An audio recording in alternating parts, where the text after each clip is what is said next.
Now,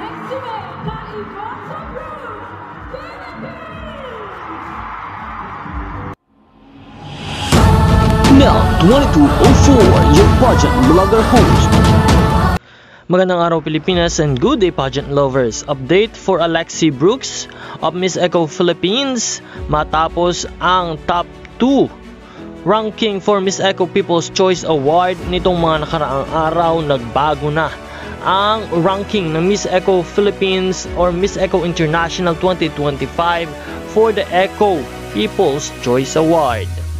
Ngayon ay top 5 o nasa ikalimang pwesto na si Alexi Brooks, habang nasa ika-4 na pwesto si Ukraine, number 3 si United Kingdom, number 2 New Zealand, at nangunguna ngayon sa Miss Eco People's Choice si USA.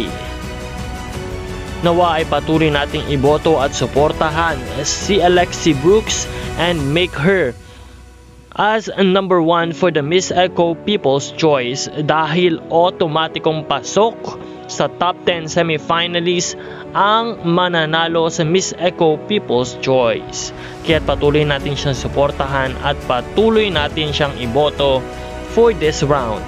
Maraming salamat sa panonood at panatilihing maging updated sa Miss Eco International Competition at sa ating pambatong si Alexi Brooks ng Pilipinas. Marami pang mga updates ang ating ibibigay, kaya patuloy na mantabay sa channel na ito at huwag kalimutan na mag-subscribe.